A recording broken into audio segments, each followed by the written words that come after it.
Hola, ¿qué tal? ¿Cómo te va? Bienvenidos a Vida Total. Quien te habla, Marcos Osurco, en el agrado de darte la bienvenida, pero también en representación de lo que es ACIERA, la Alianza Cristiana Evangélica de Argentina, a este programa en el que estamos tratando temas que nos hacen bien, para crecer sanos y fuertes cada día más. En esta oportunidad tenemos invitado a una persona, un muchacho, ya casado, por supuesto, que es misionero y tiene un ministerio, un servicio en la comunidad, en lo que es Gran Buenos Aires y Argentina, de manera muy particular, porque él tiene una historia, viene con una carga, una historia muy especial. Fernando, bienvenido a Vida Total. Bueno, muchísimas gracias por la invitación. Bueno, un placer estar con vos y con la audiencia. Excelente, excelente poder tenerte, especialmente porque tu historia de vida realmente nos va a hacer quizás un antes y un después. A mí, que me estuviste contando un poquito antes de cámara, ya vieron algunas cositas que estuve visualizando, pero contanos un poco de tu infancia. ¿Cómo viniste al mundo en ese sentido? Bueno, nací en... mis padres vivían en Avellaneda, pero yo nací en el Hospital Británico, ahí en Capital Federal. Y bueno, mi niñez no fue muy fácil porque recuerdo que cuando yo tenía 12 años, mis padres, mucha discusión en mi casa, violencia, mis padres toman la decisión de divorciarse. En ese momento que mi papá y mi mamá se separan, mi mamá se enferma, le agarra una enfermedad que se llama esquizofrenia, es una enfermedad de la mente, y todo eso fue como agravando la situación en mi hogar, porque ya estaban separados mis padres, pero mi mamá, a raíz de esa enfermedad, empezó a ser violenta, no con nosotros, pero sí con mi papá y con los vecinos del barrio. Y llegó un momento donde los vecinos no aguantaron más de esta situación y llamaron a la policía. Claro, en medio de toda esta situación, mi mamá empezó a frecuentar lugares oscuros para quizás poder encontrar un poco de paz, centros espiritistas, brujos, pero lo único que hacía eso era agravar su situación al tal punto de llevar a mis hermanitos más chicos. Yo soy el más grande de mis hermanos. ¿Cuántos hermanos son? Somos 6. 6. Ah, una familia numerosa. Sí, y yo soy el mayor de todos ellos. Y me acuerdo que llevaba a mis hermanitos desnudos por la calle, toda una locura tremenda. Hasta que no aguantaron más los vecinos de lo que hacía mi mamá, de la violencia que ejercía, de la provocación. Y bueno, hicieron la denuncia, vino la policía ahí, la comisaría cuarta, rodearon mi casa. Me acuerdo todo porque yo era el más grande, el que más se acuerda de todo soy yo. 12 años tenía ahí. Y cuando van a entrar a mi casa, mi mamá con agua caliente, agua hirviendo, le quema el rostro a un oficial de policía. Mi papá estaba al lado de afuera de la casa, fue el que me contó lo que pasaba al lado de afuera después. Dice que la policía quería disparar porque le habían quemado la cara a un oficial, pero dice que el comisario dijo no tiren porque hay niños adentro. Bueno, yo era uno de ellos. Tiran la puerta abajo, le ponen un chaleco de fuerza a mi vieja y se la llevan al hospital Moyano, que al lado está el Borda para hombres, el Moyano para mujeres. Un hospital especialmente para este tipo de demencia. Por eso no la podían frenar, le pusieron un chaleco de fuerza, inyección y se la llevaron. Y yo siempre digo que ahí comenzó mi historia, ¿no? Porque mis hermanos fueron criados por distintas familias, lo adoptaron distintas familias en ese momento. Yo me quedé con mi papá, pero yo estaba más en la calle que en mi casa. Y bueno, y así empecé a crecer más en la calle que estando con una familia. Antes de ir a ese momento, pero previo a ello, déjame hacerte esta pregunta personal, Fernando. ¿Qué viviste vos como niño cuando veías toda esa situación, a tu mamá, tus padres peleando? Pero ¿cuáles fueron los miedos que empezaron a aparecer allí? Sensaciones. Sensaciones. Una sensación tremenda que me acuerdo bien patente de una situación X en mi casa, fue una sensación de vacío, de decir, esto no lo puedo soportar. Claro. y no sé si quizás pasó el pensamiento suicida, porque era la realidad de lo que estaba viviendo, no veía salida, veía todo oscuro, veía que cada vez estaban las cosas peores. Yo era imagínate, 12 años, no sabía ni para dónde ir. Y incluso antes, Claro. a los 11, Sí. a los 10, ¿no es cierto?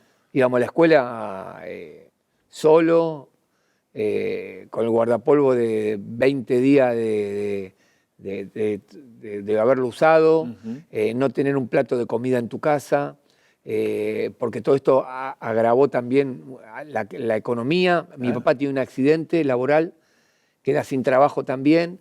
Íbamos a comer a un comedor de una villa ahí cerca del barrio donde yo vivo hoy. Y bueno, y todo esto era como que iba produciendo en mí una amargura, un odio, un rencor. Yo decía, si esta es la vida, yo veía que otros chicos no tenían lo mismo que yo, Claro. no vivían de la misma manera, entonces me parecía injusto. Veías otras familias, ¿no es cierto? Que quizás iban con sus padres, qué sé yo. Es más, justamente muchas familias que yo veía como referentes en ese momento, no referentes para imitar, sino referentes como decir, wow, este chico tiene todo, tiene su papá, tiene su mamá, son normales, están ahí con él, lo llevan a la escuela. Yo no me acuerdo una reunión de padres, ver a mi papá y a mi mamá. Claro. Yo me acuerdo también que yo jugaba al fútbol y jugué en clubes importantes de Argentina y en las inferiores, y me venían a buscar porque jugaba. Claro. Y quizás no tuve el acompañamiento de alguien como para motivarme a poder desarrollarme en eso que me gustaba tanto y que lo hacía bien. Pero bueno, esto me fue trayendo dolor, ¿no? Interesante lo que nos compartís y gracias por abrir tu corazón, Fernando. Porque del otro lado mucha gente debe estar quizás preguntándose, ¿no? También ese vecino que conozco, ese nene que va a la escuela que no lo veo muy prolijo. Y traer ahora a este momento también esa mirada desde el otro lado, no de ya un Fernando adulto, misionero, al contrario, el niño y lo que eso marcó y cómo hoy por hoy también tenemos tantos niños alrededor nuestro. No nos queremos quedar en el diagnóstico nomás, no nos queremos quedar solamente en lo apático, sino que avancemos un poquitito más. Vos me decías que a los 12 fue un antes y un después, ¿no? A partir de que tu mamá fue llevada a ser internada, vos empezaste a vivir más con tu papá y tu papá quizás no podía estar atento en todo a vos. Y esa falta de paternidad también atenta, sujeta a tu vida. ¿Cómo viviste esa adolescencia? Sí, quizás falta de paternidad, aunque mi viejo es un tipo bueno, es un hombre bueno, quizás falta de límites. Ajá. Falta de límites, a veces pensamos, ¿qué pasa si yo le pondría límites? Se complicaría la cosa con mi hijo. Al contrario, yo hubiese necesitado límites para librarme de lo que me pasó después. Bueno, esto fue que yo estaba más en la calle que en mi casa, y en la calle no hay muy buenas cosas para conocer. Tristemente en Argentina principalmente no hay muy buenas cosas. Empecé a conocer personas. Me acuerdo una vez pasaba por una agencia de autos y empecé a hacer amistades con jóvenes que eran los que trabajaban en esa agencia. Uno de ellos trabajaba ahí. Y no sé cómo se dio que empecé yo a trabajar ahí, a limpiar autos, y resultó que esta gente no era gente común, era la primera línea en esa época de la barra brava de Independiente. Ajá. Entonces me acuerdo que empecé a tenerlos a ellos como referentes para mi vida. Te llevaban a los partidos. Empecé a ir a la cancha. Me acuerdo la primera vez que entré, veía que toda la tribuna se abría para que pasemos nosotros. Yo dije, esto está buenísimo. Claro, soy importante, me sentía, claro, empecé a ganarme un lugar en ese grupo y ahí empecé a consumir drogas. Ahí empecé a fumar marihuana como un juego, como algo divertido, no me parecía algo tan grave. Claro. Yo veía que todos lo hacían, veía que se reían y quizás esas cosas me podían hacer escapar por momentos de toda la aflicción, de toda la locura que yo estaba viviendo en mi casa. O ese vacío que nos contaste desde la infancia, ¿no? Claro, querer llenarlo. ¿Cómo llenamos, no? Claro, querer llenarlo, pero la realidad es que la droga lo que hace son momentos de placer que te dejan un agujero mucho más grande del que tenés. Claro. Son momentos de placer, pero la consecuencia es mucho más grande. Y yo siempre digo en las charlas que uno elige decisiones y no elige consecuencias. Y bueno, así fue que me hice un adicto a la marihuana hasta que a los 14 años, esto fue a los 12, a los 14, me acuerdo que mi mamá sale de estar internada del psiquiátrico y yo estaba todos los días en la casa de mi vieja. Capaz que dormía en la casa de mi papá, a veces dormía en la casa como estaban separados ya. Ella sale con una batería de pastillas que ella tomaba para su tratamiento y yo ahí le empiezo a robar las pastillas a ella y me hago un adicto a los psicofármacos. Claro. El mío de toda esta locura, también, creo que la droga al principio era gratis, pero después tenía que pagar. Claro. La droga me empezó a gustar, no tenía dinero para comprarla y empecé a robar y bueno, ahí caí en la delincuencia y ahí varias veces detenido en distintos reformatorios de menores por consecuencia de cometer delitos y bueno, y terminar en un lugar es como una cárcel de menores. Claro, sí, es un reformatorio, es una cárcel pero, como grande, pero para menores, es la misma. Sí. Y bueno, y así fue que salía yo de estar detenido como la ley ampara al menor. Claro. Yo salía y decía, bueno, puedo hacer lo que quiera de mi vida, no me va a pasar nada. Y así fue. Seguí cada vez peor, esto era barranca abajo, no podía escuchar nada, no podía... No lo podías manejar más. No lo podía manejar más. Es como un auto que va sin frenos, no te agarra otra cosa que a donde termine esto, ahí termino yo, ¿no es cierto? Sí. Fernando, cuando volvamos al próximo bloque, me gustaría tomar esta frase que dijiste muy rápida. En la calle no hay nada bueno, ¿no? Pero yo estuve ahí. Pero ¿qué pasaría si la iglesia estuviera más en la calle, ¿no? Para compensar un poquitito este desequilibrio que tenemos. ¿Te parece que arranquemos con eso? Sí, cómo no. Dale.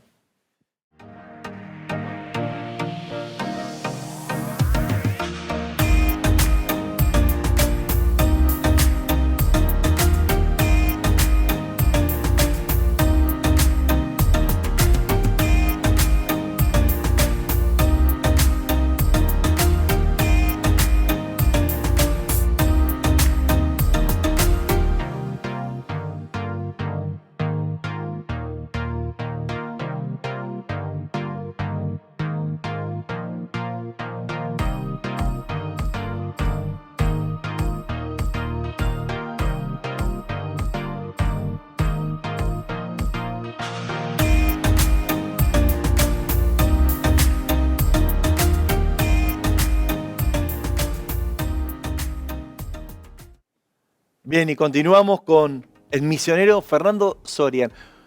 Realmente lo que nos estás contando, Fernando, es revelador en el sentido de que a veces en la iglesia estamos tan metidos adentro y por eso dejamos picando la pregunta, ¿no? El punto, para que ahora veamos cómo la iglesia puede estar ahí afuera, también en la calle, donde cualquiera que pasa, como vos decías, droga, descontrol, barra brava, o sea, muchas cosas que no hacen bien a la persona. ¿Cómo puede estar la iglesia allí? Bueno, en mi caso, al haber caído tan bajo, después termino cayendo, después de haber sido adicto a los psicofármacos, caigo en la cocaína, me empiezo a inyectar y lo más terrible fue cuando en el año 1985 se escuchaba hablar del SIDA, de esa enfermedad que te decían que no te sorprenda porque la gente que se enteraba se sorprendía porque nunca imaginaba que se iba a contagiar, que decían SIDA igual a muerte. Me empezaron a insistir a mí que yo tenía que ir a hacerme estudios a un hospital porque posiblemente yo estaba infectado porque me veían que me estaba inyectando con gente que se decía en el barrio que tenía el HIV. Bueno, me empiezo a inyectar cocaína, caigo en la cocaína, la habré tomado 2 o 3 veces por la nariz, pero empecé a inyectarme y de ahí no pude parar de inyectarme. Lo hice de los 15 años hasta los 23 años. Eras un chico. Sí, eras un chico. Era un nene, sí. Y bueno, y ahí a los 15 años, al poquito tiempo que me empecé a inyectar, había contraído el virus del HIV-Sida. Dije, ahí me voy a morir, no sé para dónde ir. Y me empecé a drogar más y más y más y más, hasta el último punto para ver la dejadez y la destrucción que tenía, que con la misma jeringa, claro, yo tenía la cocaína en la mano, temblaba y vomitaba de la desesperación de querer inyectarme lo antes posible. Claro, pero para inyectarte necesitas agua, para disolverla. Claro. Pero yo estaba en la calle y no tenía la voluntad de ir a comprar un agua mineral, o no tenía dinero para comprarla, y con la misma jeringa, en esa época no había cloacas, y el agua salía de las casas a los cordones. Agua podrida. Sí, agua de residuo. Claro, con la misma jeringa levantaba de esa agua y disolvía la cocaína con esa agua sucia. Tremendamente esclavo. Después, obviamente, me internaron en hospitales. Bueno, ahí me detectan que tengo SIDA, 15 años. Me drogué hasta los 23 años inyectándome. Llegué a estar en un estado calamitoso porque estuve 3 veces en el Hospital Muñoz internado grave, a punto de morirme por causa del HIV. Llegué a tener de defensas, esto es interesante para ver lo que Dios puede hacer, ¿no? Lo normal, si hay médicos escuchando pueden comprobarlo. Tengo el estudio acá en mi celular, que no sé por qué lo guardé, pero Dios sabía por qué lo tenía que guardar. Mis defensas eran 2, cuando lo normal es 1500 y 2000. Defensa es el CD4, la cantidad que te defiende de las enfermedades. Glóbulos blancos, digamos. Claro, los glóbulos. Lo que te defiende es lo que, para que no te ataquen las infecciones, esa es la realidad. Bueno, no podía caminar, llegué a pesar 50 kilos. Vos me ves a mí flaco, pero peso 80 ahora, imagínate 50, era un cadáver. Bueno, y así fue que, estando en la calle, tirado en una esquina inyectándome drogas, pasó un hombre de una iglesia. Que nunca me voy a olvidar, un hombre de 80 años, Mira. Que todos cuando me veían se cruzaban enfrente, porque quizás por miedo a que los robemos o por veían nuestra fachada, como estábamos, con el grupo en la esquina. Pero este hombre se acercó a mí y me dijo cosas maravillosas que nunca había escuchado. Me compartió lo más importante que yo necesitaba escuchar, que era que yo era un pecador más que un drogadicto, como cualquier ser humano, separado de Dios, pero que había un Dios eterno que me amaba tanto que había enviado a morir a Jesucristo. Fue el 23 de septiembre del año 1993 que yo escuché esta gran verdad, que Cristo no solo había muerto por mí, sino que había resucitado y que tenía poder para darme vida más allá de la muerte. Fue así que ese día yo creí, así como te lo digo, creí, le invité a Cristo a entrar en mi vida, en mi corazón, y Dios me salvó ese día. Empezó un cambio, una transformación. Ya hace más de 30 años que no consumo drogas. Después, bueno, Dios me llevó a Palabra de Vida, donde soy misionero ahí. Palabra de Vida es un ministerio en Argentina y en muchos países también. En más de 80 países en el mundo. Sí, que tienen campamentos. Campamentos de jóvenes en el verano que van más de 500 jóvenes. ¿Fuiste a uno de esos campamentos? Me llevaron a uno de esos campamentos y después de haber estado internado en un centro de rehabilitación un tiempito, me llevaron ahí y ahí mismo Dios abrió la puerta para que yo estudie la Biblia. Ahí conocí a mi esposa, Analía, que también estaba estudiando la Biblia. Yo decía, no me voy a casar nunca porque ¿quién me va a dar bolilla a mí? Yo tengo SIDA. Y claro, todos me decían, Fernando, vos tenés SIDA, no te podés casar porque el día que te cases vas a privar a una mujer de tener un hijo porque van a hacer el bebé con HIV y vas a poder contagiar a la mujer.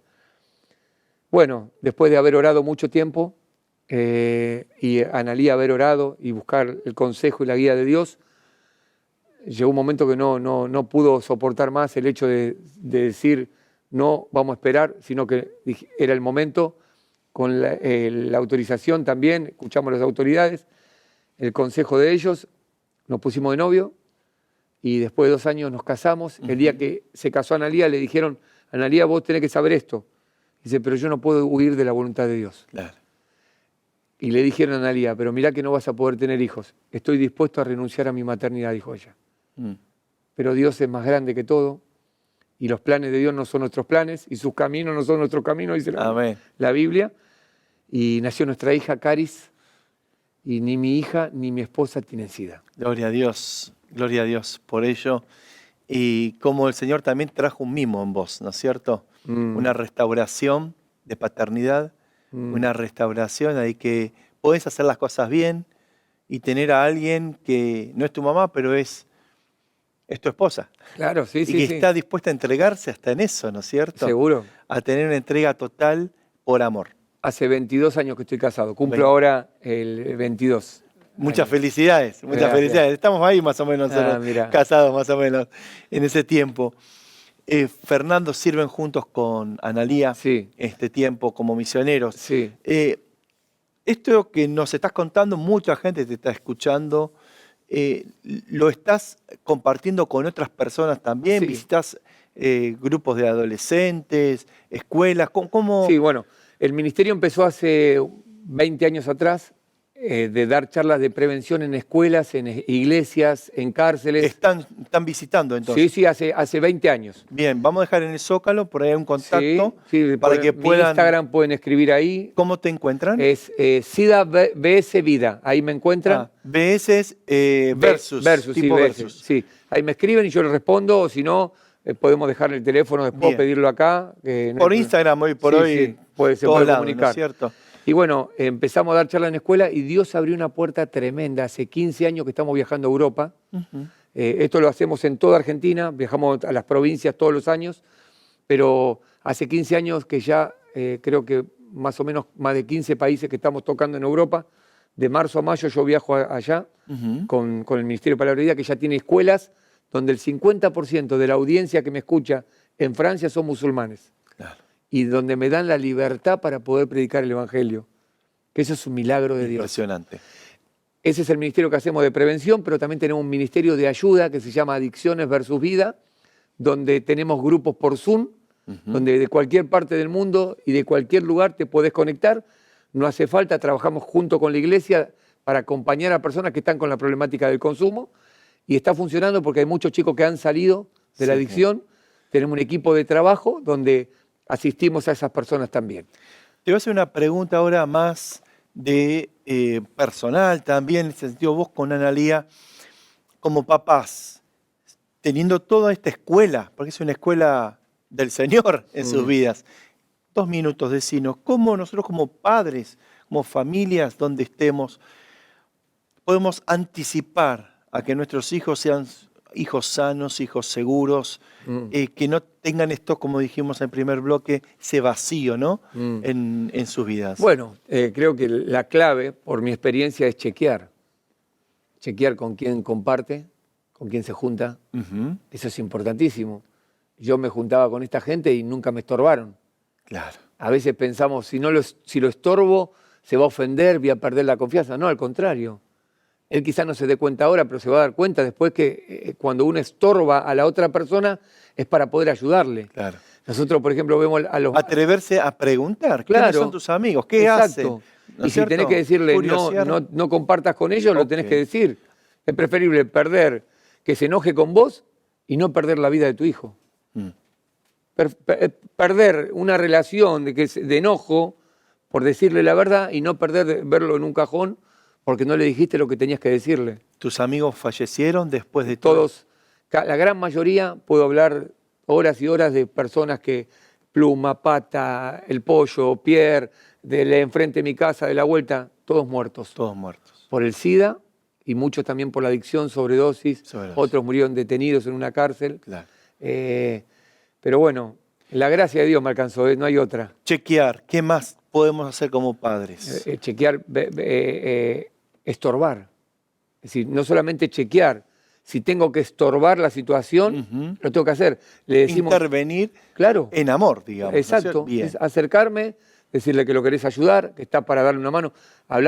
Nosotros trabajamos en el grupo con familias, porque el grupo tiene 4 patas. Dios, la familia, la iglesia local y el grupo. Si esas 4 patas están bien, nos damos cuenta que la persona sale de la adicción. Claro. Y a veces hay madres que sus hijos se drogan, ellas le dan de comer, le lavan la ropa, le hacen todo, le están facilitando todo para que él siga en esa vida. Entonces lo que nosotros les enseñamos a no tener... Y a veces la familia se hace codependiente de la persona que es adicta y vive la vida del adicto. Pero bueno, esto da para hablar. No, pero está muy bien y que lo digamos con este énfasis, Fernando, porque a veces se le tiene lástima.